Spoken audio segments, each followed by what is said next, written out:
A Christmas Carol, by Charles Dickens. Chapter 4.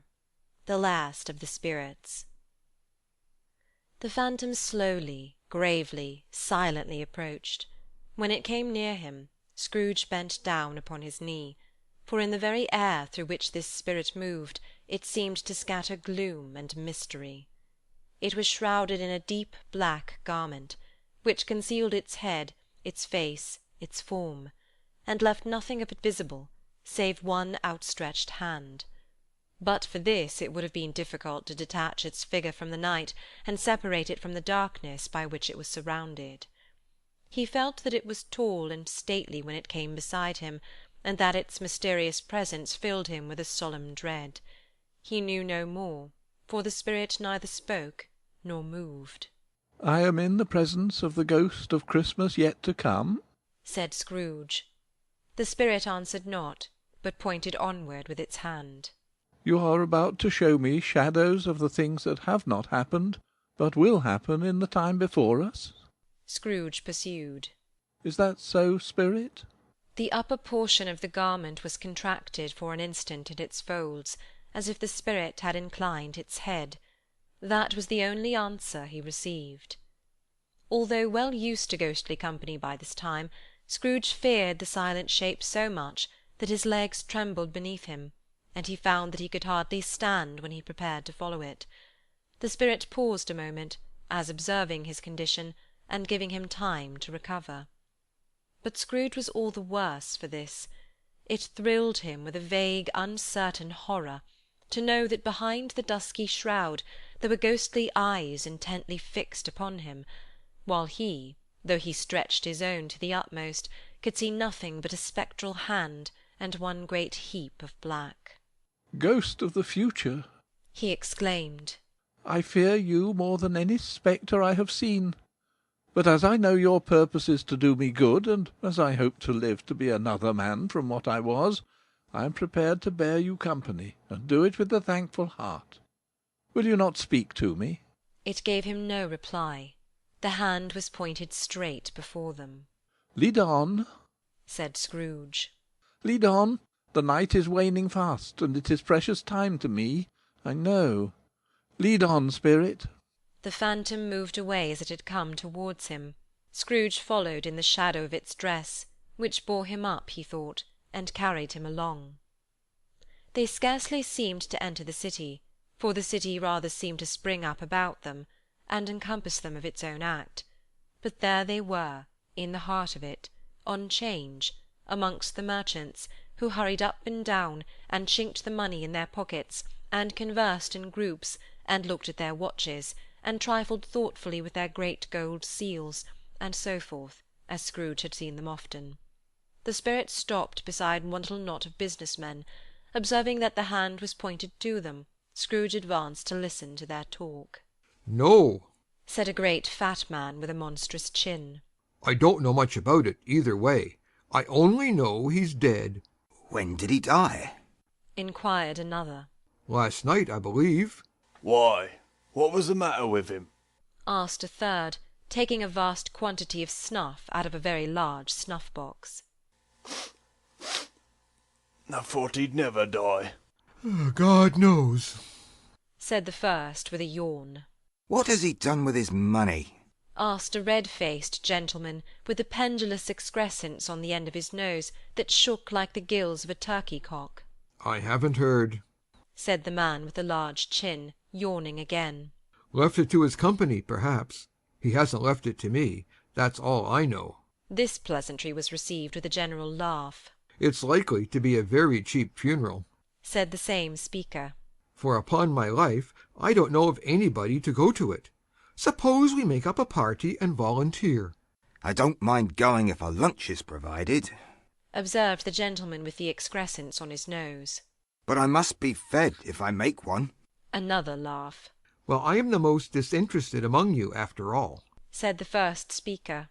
"for I never wear black gloves, and I never eat lunch. But I'll offer to go, if anybody else will. When I come to think of it, I'm not at all sure that I wasn't his most particular friend, for we used to stop and speak whenever we met. Bye-bye." Speakers and listeners strolled away, and mixed with other groups. Scrooge knew the men, and looked towards the spirit for an explanation. The phantom glided on into a street. Its finger pointed to two persons meeting. Scrooge listened again, thinking that the explanation might lie there. He knew these men also perfectly. They were men of business, very wealthy and of great importance. He had made a point always of standing well in their esteem, in a business point of view, that is, strictly in a business point of view. "How are you?" said one. "How are you?" returned the other. "Well," said the first. "Old Scratch has got his own at last, hey?" "So I am told." returned the second. "Cold, isn't it?" "Seasonable for Christmas time. You're not a skater, I suppose?" "No, no. Something else to think of. Good morning." Not another word. That was their meeting, their conversation, and their parting. Scrooge was at first inclined to be surprised that the spirit should attach importance to conversations apparently so trivial, but feeling assured that they must have some hidden purpose, he set himself to consider what it was likely to be. They could scarcely be supposed to have any bearing on the death of Jacob, his old partner, for that was past, and this ghost's province was the future.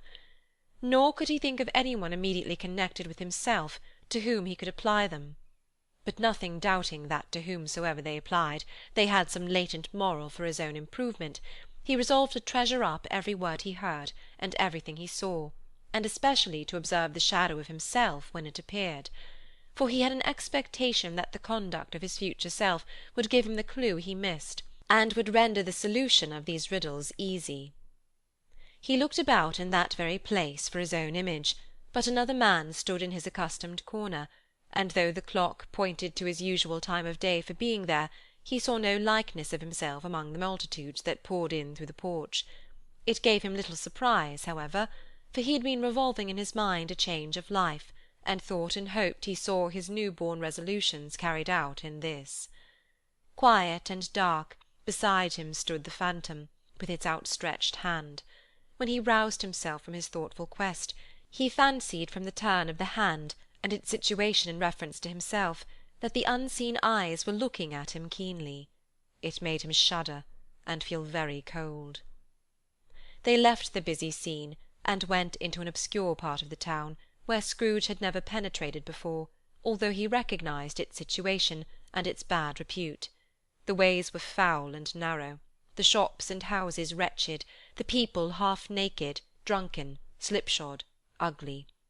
Alleys and archways, like so many cesspools, disgorged their offences of smell and dirt and life upon the straggling streets, and the whole quarter reeked with crime, with filth, and misery. Far in this den of infamous resort there was a low-browed beetling's shop, below a penthouse roof, where iron, old rags, bottles, bones, and greasy offal were bought. Upon the floor within were piled up heaps of rusty keys, nails, chains, hinges, files, scales, weights, and refuse iron of all kinds. Secrets that few would like to scrutinize were bred and hidden in mountains of unseemly rags, masses of corrupted fat, and sepulchres of bones.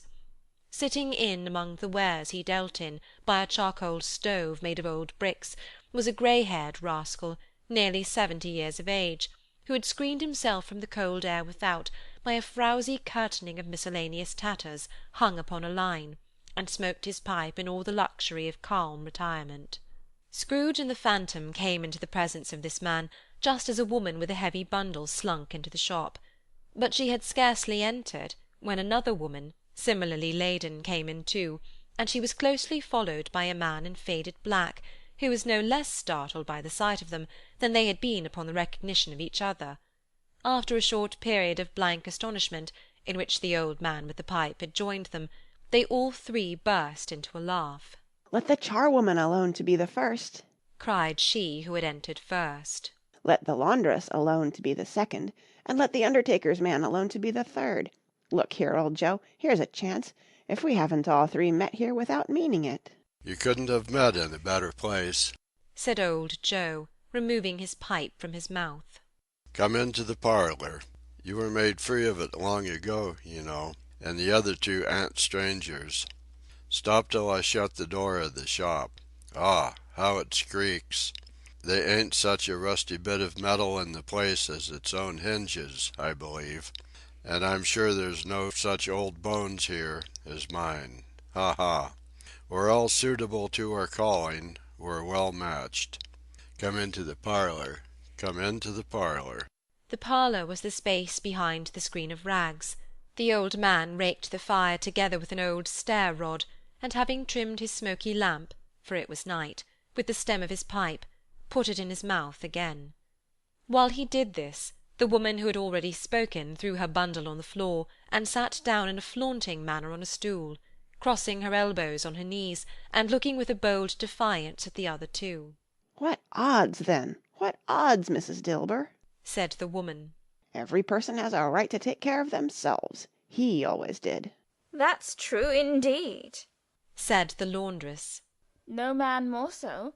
"Why, then, don't stand staring as if you was afraid, woman. Who's the wiser? We're not going to pick holes in each other's coats, I suppose." No, indeed, said Mrs. Dilber and the man together. We should hope not. "Very well, then," cried the woman. "that's enough. Who's the worse for the loss of a few things like these? Not a dead man, I suppose." "No, indeed," said Mrs. Dilber, laughing. "If he wanted to keep 'em after he was dead, the wicked old screw," pursued the woman, "why wasn't he natural in his lifetime? If he had been, he'd have had somebody to look after him when he was struck with death, instead of lying gasping out his last there, alone by himself." "It's the truest word that ever was spoken," said Mrs. Dilber. "It's a judgment on him." "I wish it was a little heavier judgment," replied the woman. "and it should have been, you may depend upon it, if I could have laid my hands on anything else. Open that bundle, old Joe, and let me know the value of it. Speak out plain. I'm not afraid to be the first, nor afraid for them to see it.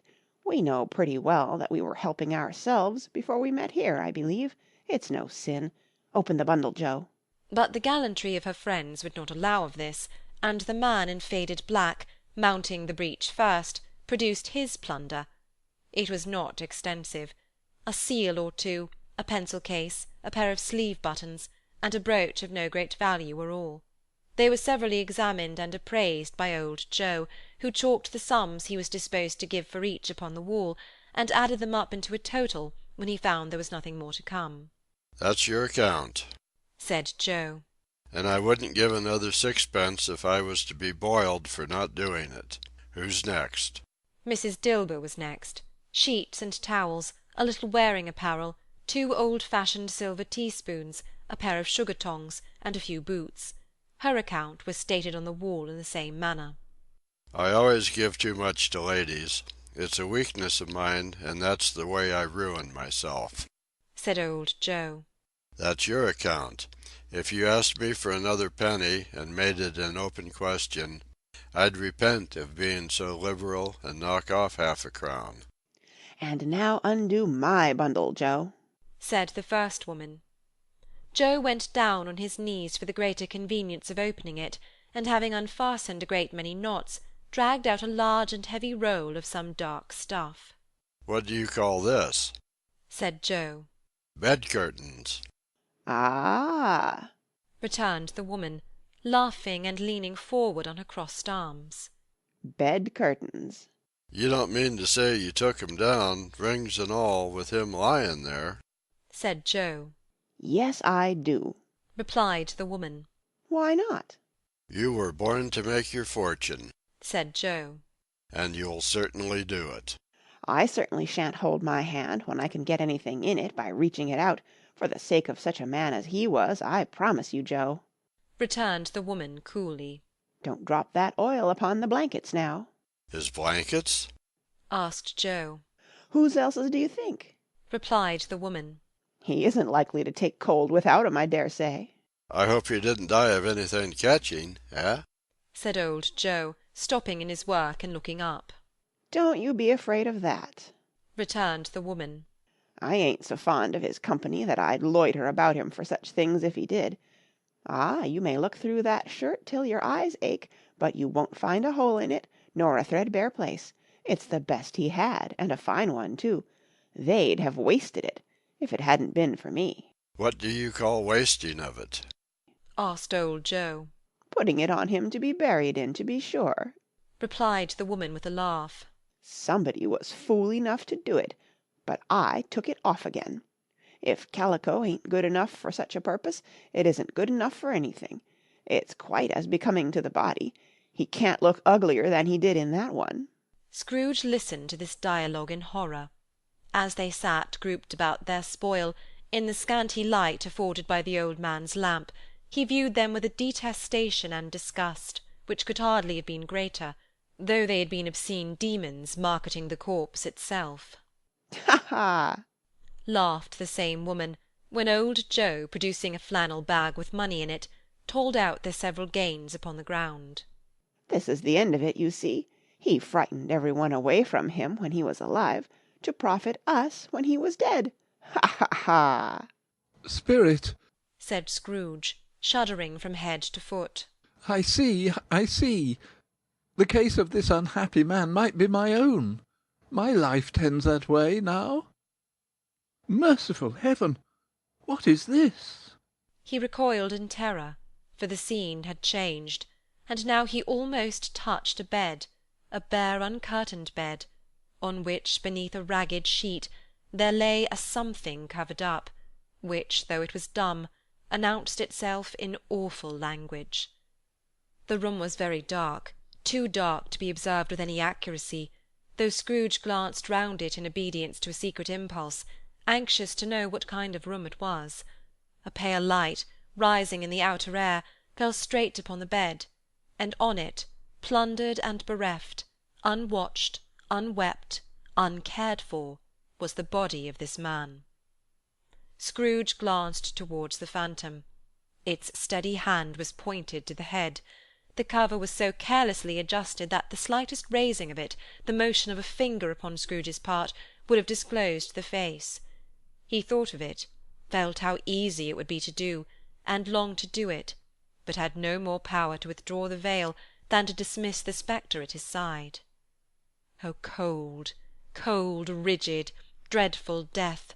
Set up thine altar here, and dress it with such terrors as thou hast at thy command, for this is thy dominion. But of the loved, revered, and honoured head, thou canst not turn one hair to thy dread purposes, or make one feature odious. It is not that the hand is heavy, and will fall down when released.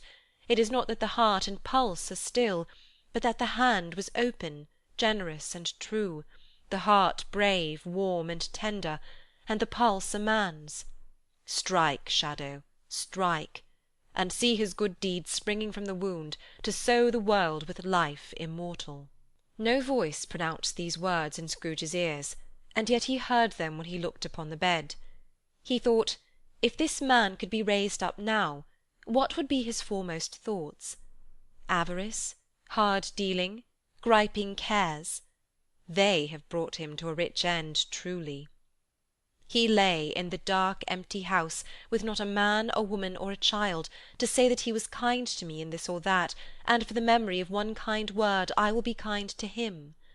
A cat was tearing at the door, and there was a sound of gnawing rats beneath the hearthstone. What they wanted in the room of death, and why they were so restless and disturbed, Scrooge did not dare to think. Spirit, he said, this is a fearful place. In leaving it, I shall not leave its lesson. Trust me. Let us go.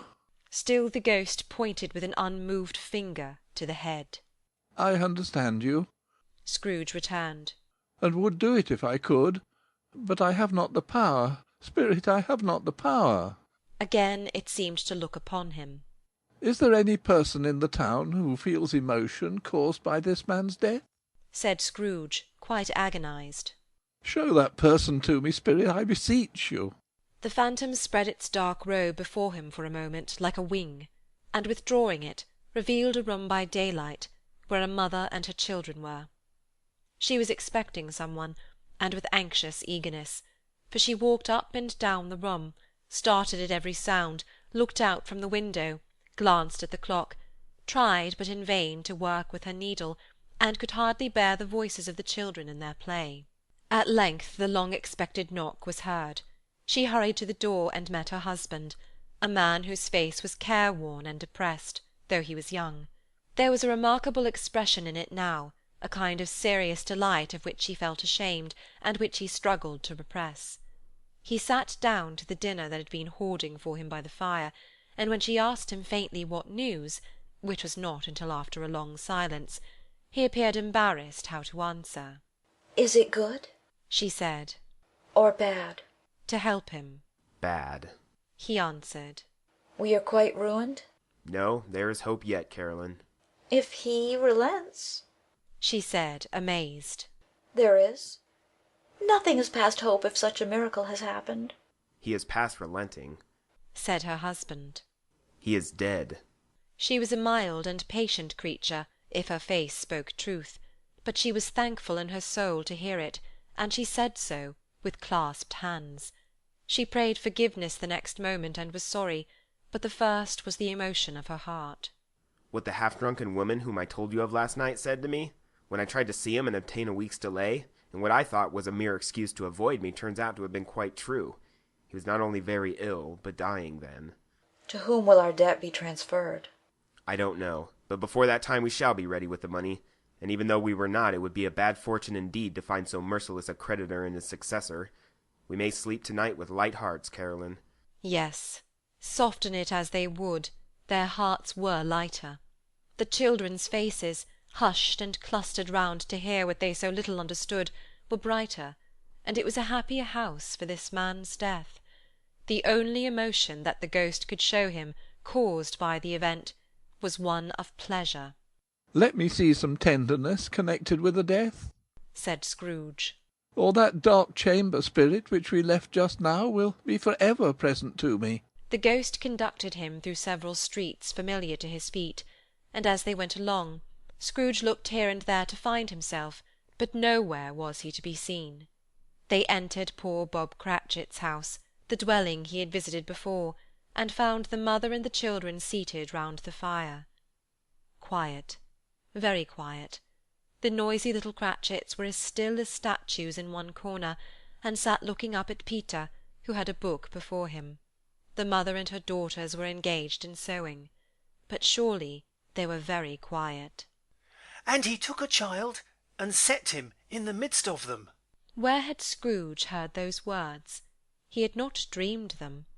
The boy must have read them out, as he and the spirit crossed the threshold. Why did he not go on? The mother laid her work upon the table, and put her hand up to her face.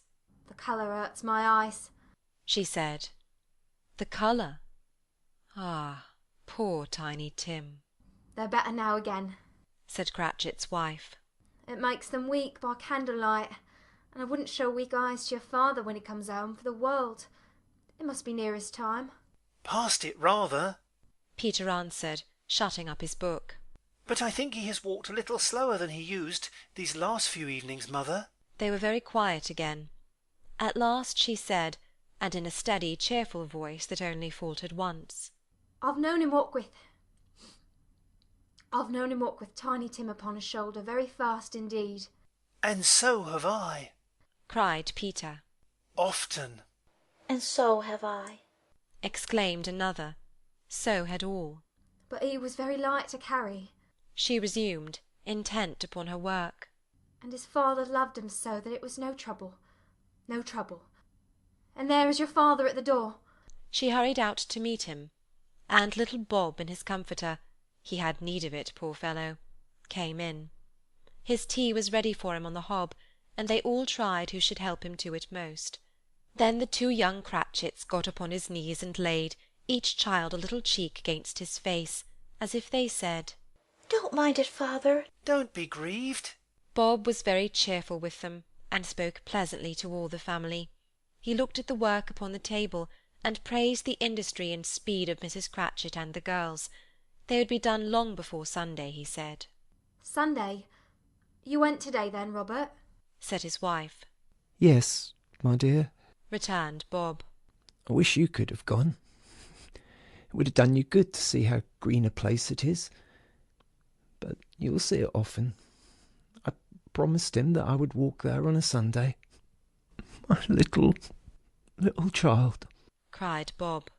My little child. He broke down all at once. He couldn't help it. If he could have helped it, he and his child would have been farther apart, perhaps, than they were. He left the room and went upstairs to the room above, which was lighted cheerfully, and hung with Christmas. There was a chair set close beside the child, and there were signs of some one having been there lately. Poor Bob sat down in it, and when he had thought a little and composed himself, he kissed the little face. He was reconciled to what had happened, and went down again quite happy.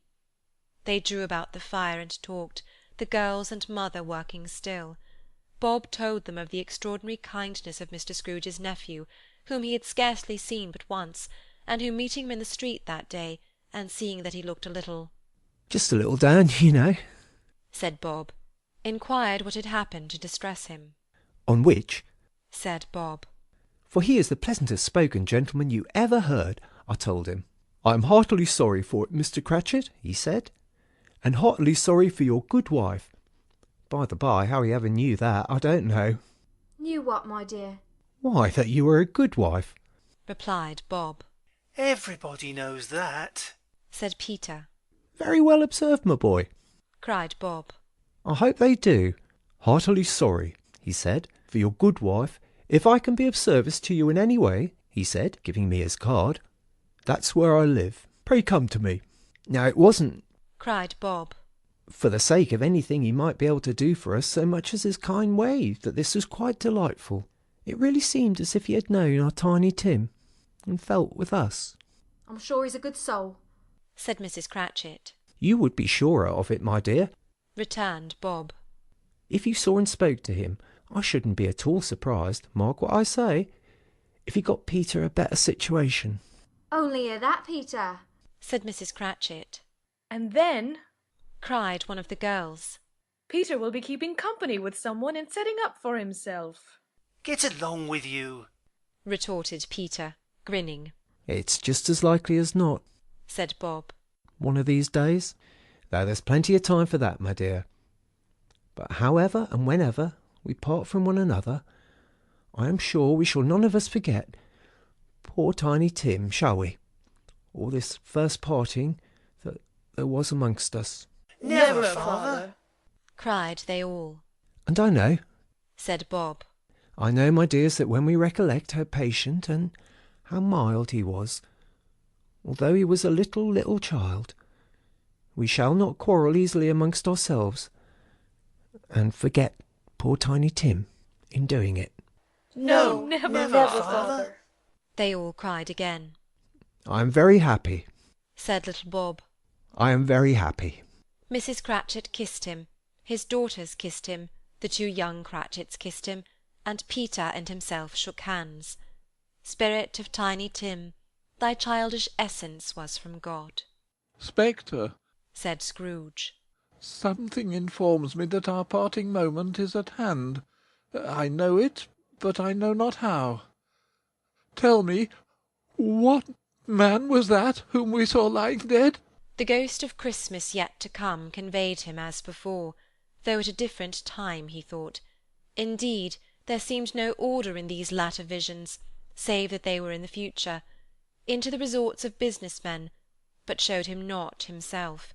Indeed, the spirit did not stay for anything, but went straight on, as to the end just now desired, until besought by Scrooge to tarry for a moment. This court, said Scrooge, through which we hurry now, is where my place of occupation is, and has been for a length of time. I see the house. Let me behold what I shall be in days to come. The spirit stopped. The hand was pointed elsewhere. The house is yonder, Scrooge exclaimed. Why do you point away? The inexorable finger underwent no change. Scrooge hastened to the window of his office and looked in. It was an office still, but not his. The furniture was not the same, and the figure in the chair was not himself. The phantom pointed as before. He joined it once again, and wondering why and whither he had gone, accompanied it until they reached an iron gate. He paused to look round before entering. a churchyard. Here, then, the wretched man whose name he now had to learn lay underneath the ground. It was a worthy place, walled in by houses, overrun by grass and weeds, the growth of vegetation's death, not life, choked up with too much burying, fat with repleted appetite. A worthy place. The spirit stood among the graves and pointed down to one. He advanced toward it, trembling.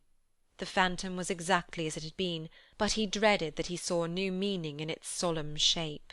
"Before I draw nearer to that stone to which you point," said Scrooge, "answer me one question. Are these the shadows of the things that will be, or are they shadows of things that may be only?" Still the ghost pointed downward to the grave by which it stood. "Men's courses will foreshadow certain ends, to which, if persevered in, they must lead," said Scrooge. "But if the courses be departed from, the ends will change. Say it is thus with what you show me." The spirit was as immovable as ever. Scrooge crept towards it, trembling as he went, and, following the finger, read upon the stone of the neglected grave his own name, Ebenezer Scrooge. "Am I the man who lay upon the bed?" he cried, upon his knees.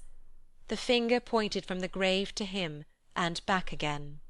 "Oh, no, Spirit! Oh, no, no!" The finger was still there. "Spirit!" he cried, tight clutching at its robe. "Hear me! I am not the man I was. I will not be the man I must have been but for this intercourse. Why show me this, if I am past all hope?" For the first time the hand appeared to shake. "Good Spirit," he pursued, as down upon the ground he fell before it, "your nature intercedes for me and pities me. Assure me that I may yet change these shadows you have shown me by an altered life." The kind hand trembled. "I will honour Christmas in my heart, and try to keep it all the year. I will live in the past, the present, and the future. The spirits of all three shall strive within me. I will not shut out the lessons that they teach. Oh, tell me I may sponge away the writing on this stone." In his agony he caught the spectral hand. It sought to free itself, but he was strong in his entreaty, and detained it. The spirit, stronger yet, repulsed him. Holding up his hands in a last prayer to have his fate reversed, he saw an alteration in the phantom's hood and dress. It shrunk, collapsed, and dwindled down into a bedpost. End of chapter 4.